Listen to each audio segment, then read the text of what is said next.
So what does this mean? Holy crap. Well, I was going to make this into a short, but I think it'll have to be a short video instead because there's way too much information for 1 minute.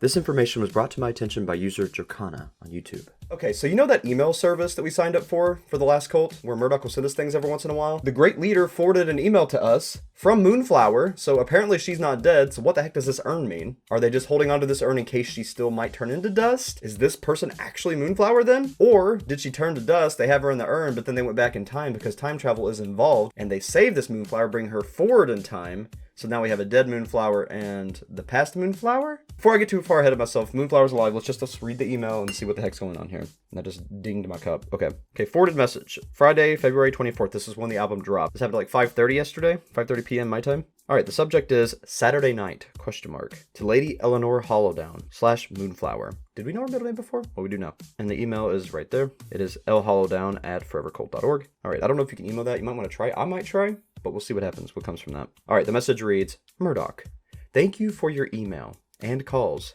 and messages. I must confess I am surprised at your persistence. Yet it gives me some small comfort to know that there is one who still sees something in me, despite everything. Perhaps that is our connection. Rotten souls. Yeah, they both are rotten souls. I don't understand why people have so much hate for Moonflower. I mean, she's awful, but so is Murdoc, and people still love Murdoc. Keep in mind that Murdoc did exchange his rotten, horrible organs for 2D's good organs, just because he wanted them. It's freaking awful. Perhaps that is our connection, rotten souls, yet not quite to the core. Who knows? Since you are the only one who will care to hear it, I should like to unburden myself of my story while there is still time. So it might be happening soon. Time, that is the word. The oldest enemy of all. The will cannot be stopped. Or could it? Long ago, this new thing called Hollywood seemed to offer a miraculous solution. The chance of eternal life in celluloid. Possessing all the money in the world, but lacking the one thing it could not buy. Talent. I set up my own motion picture company and made myself the star. We were on location shooting our first picture when we discovered it. The well you saw. He who dwells beneath. The hungry one. It was an accident the first time. A young crew member, a darling boy, fell into the pit. He was devoured like a chicken wing. We covered the tragedy up, of course. I would allow nothing to disrupt the release of our movie. Which flopped anyway. The critics mocked us and the studio folded. And yet, something else had happened. As the years passed, none of us were getting older. We stayed young. It was a miracle. Eternity was ours, after all. But the miracle wore off, and we knew we must find a second contribution. That was the turning point. We had made a pact and begun a terrible cycle. To remain forever free of tomorrow, we must feed dear uncle every 25 years. The forever cult was our way of formalizing the horror, I suppose. Of shrouding in ritual the terrible guilt. Your dear Stuart was next, of course.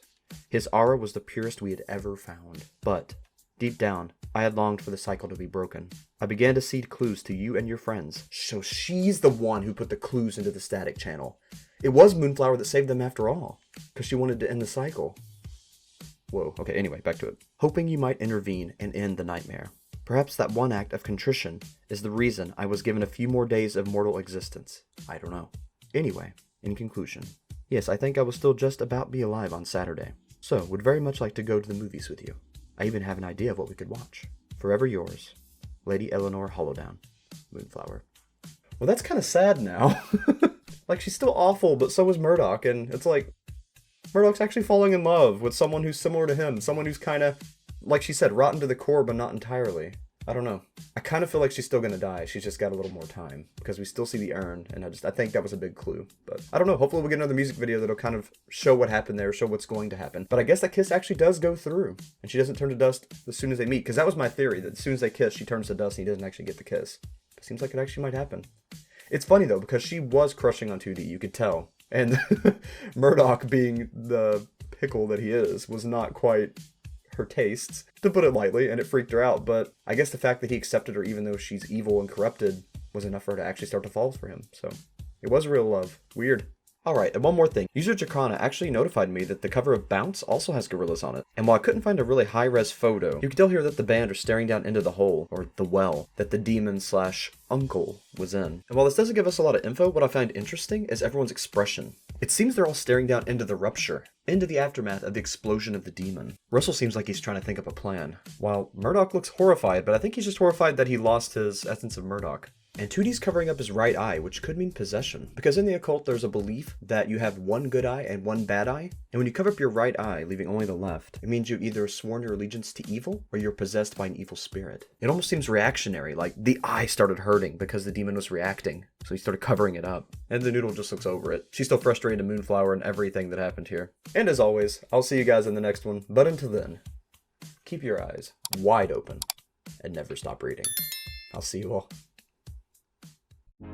It's amazing. Look at this. An actual magazine. ARG Digest. So if you're fans of spooky, weird, strange, mysterious series like Dad and Don't Hug Me, I'm Scared, Poppy, or whatever else you call those weird series, this is an actual magazine. GP Reads and a bunch of other people made it. It's really impressive.